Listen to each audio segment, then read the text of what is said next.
Hi, it's Mo. It is Tuesday, April 12th, and I thought maybe it would be a good day to do a day in the life. I haven't done a day in the life in quite a while. It's not something that comes very easily to me because when I have a day off, a lot of times I'm running around and doing things with my husband, and when I have a day on, most of the day I am just working in a cafe or a basement, and I'm not getting any good footage or any interesting things happening in my life that I could talk to you about. But today, my husband is going into the office, and I am going to my job early so that I can come home early so that I can do more at home. And I thought maybe this would be a good time to do a day in the life of my working life and show you a little bit about what that is like. I also did recently start the house on Mango Street. I started this last night. It's very short. It's only 110 pages and I'm already 39 pages in. So I thought maybe this would also be a fun day that I could just finish this book and talk to you a little bit about it. The House on Mango Street is a autofiction, semi-autobiographical work by Sandra Cisneros, who grew up in California. She is a Latinx author. She writes in Spanish as well as English, but this was written in English. There is a version of this that has been translated into Spanish. It's about her time growing up with her family in a poor neighborhood in California and the different times they moved and how they eventually ended up on a house on Mango Street.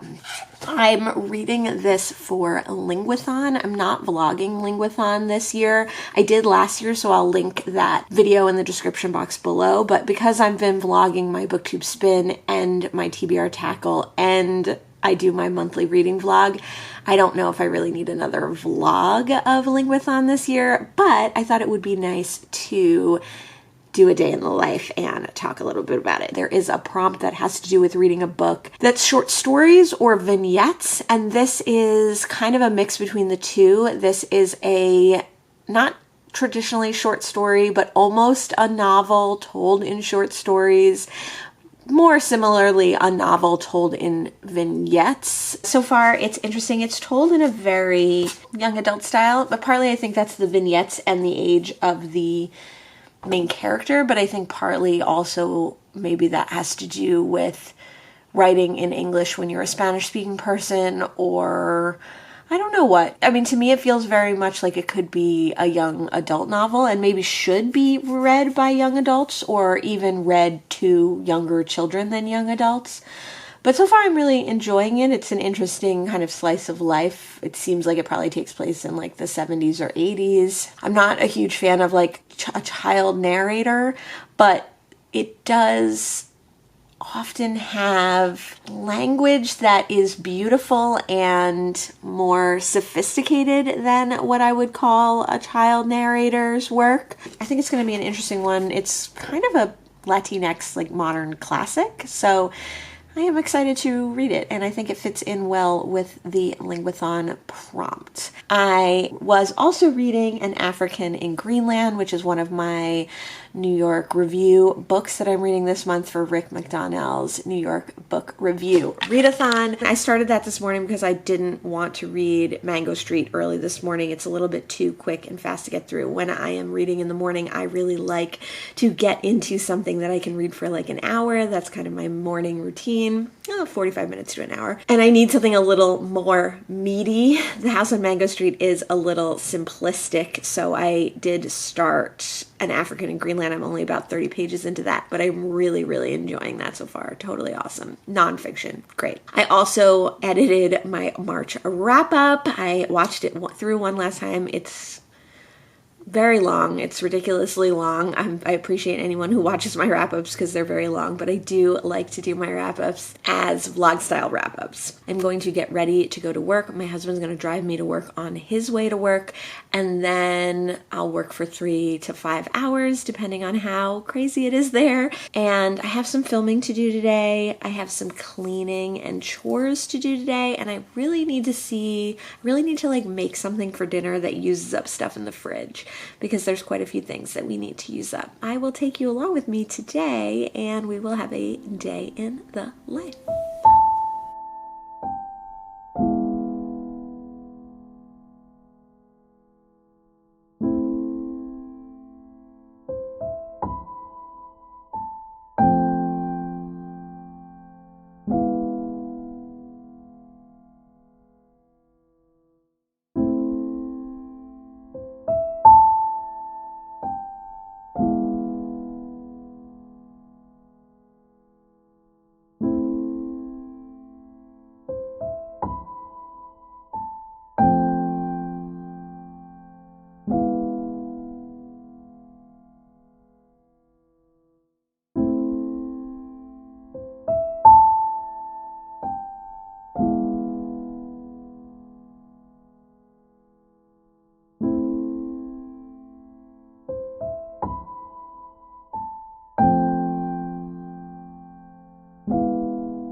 Back from work. I think I have a little footage of my workspace and my walk, and I had this great idea that I was going to go and get something to eat. The little cafe, or like little what is it? It's not a cafe. It's like a little brunch restaurant, like a breakfast lunch restaurant in town. It's called Cardinal.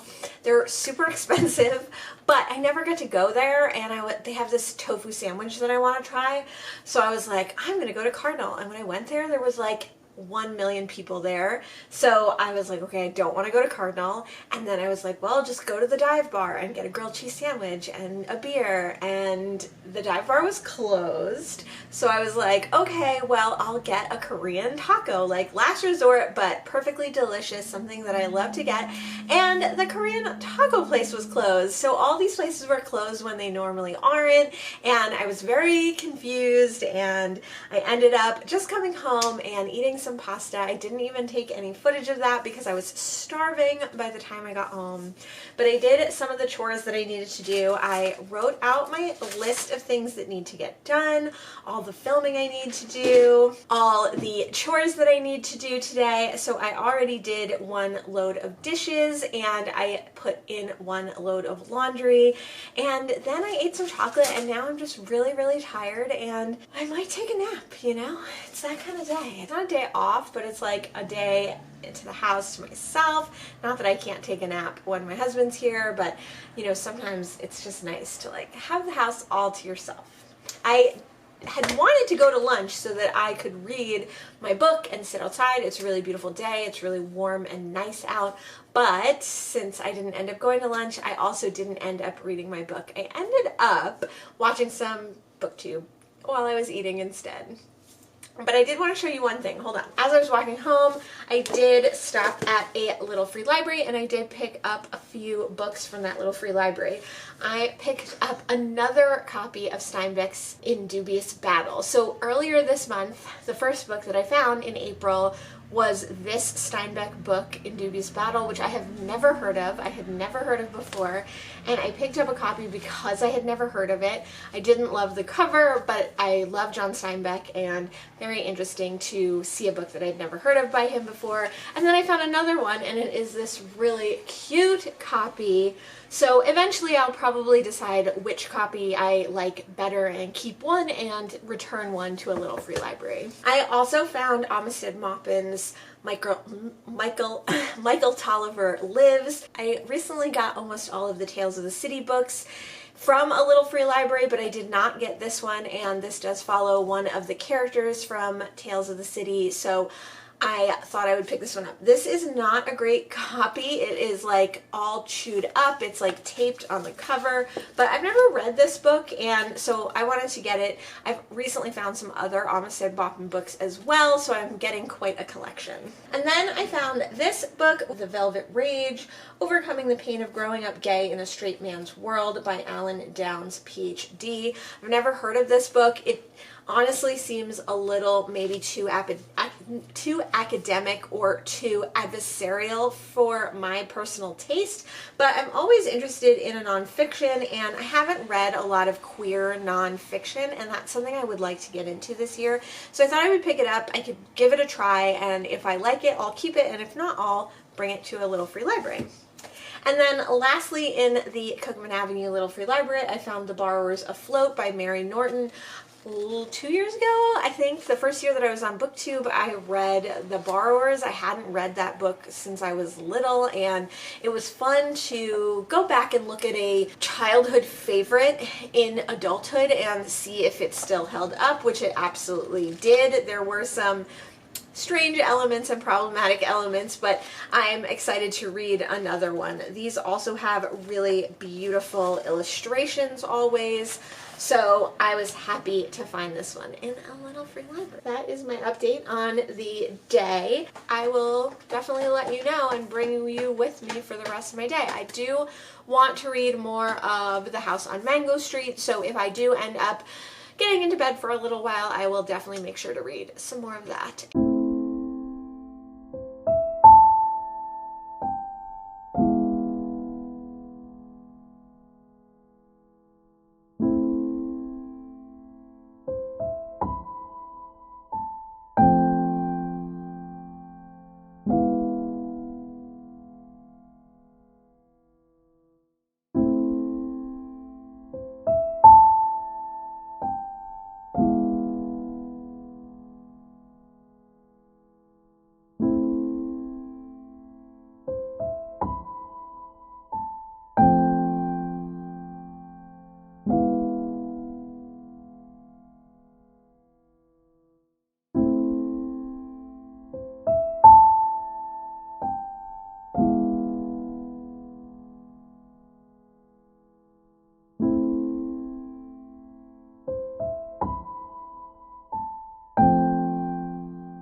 So it's actually been about a week since I did this day in life video, but I realized that I forgot to do any kind of outro. We had tacos that night. It was a very productive day, actually. I ended up getting quite a bit done that day. You saw most of my day. My days are pretty varied day to day. This was a good work day in my life. The job that I went to is a shorter day for me. On Tuesdays, I only work maybe 4 to 6 to 7 hours, and that one happened to be quite short, especially because I went in early, so there weren't a lot of other people in the building and it was easy for me to get work done. So I was able to finish The House on Mango Street that evening, and I just wanted to kind of wrap that up. This was a very interesting, I would say, modern Latinx classic, told vignette style, almost like interconnected short stories, or almost like a novel of short stories, a novel made out of short stories, because each story could be told alone, although some of them did build on each other. I'm very glad to have read this book. I've heard a lot about it, and I do think that it is very influential. It was written in the 80s, and I think the immigrant experience and the Hispanic experience in this is influential and interesting to read about. This book was written in a style that felt very young to me in a lot of ways, although it dealt with some stronger subject matter or more hard-hitting subject matter. I feel like the writing itself felt quite YA, even middle grade in some ways, but in that respect, I think that it would be a great book for young adults to read, for older teenagers to read, for older middle grade people to read, because I think there are a lot of conversations that can be had here. I mean, some of them are hard-hitting about sexual assault and about abuse and things like that, but some of them are more everyday about just things that teenagers and young people go through. All teenagers and all young people go through these things. So it would be a good one to read to a younger audience or read with a younger audience, I think. That was The House on Mango Street. I'm super glad to have read it, and I'm glad to have shared my day in the life with you, and now I can finish editing this video, and I'll see you in the next one. Thanks so much. Bye!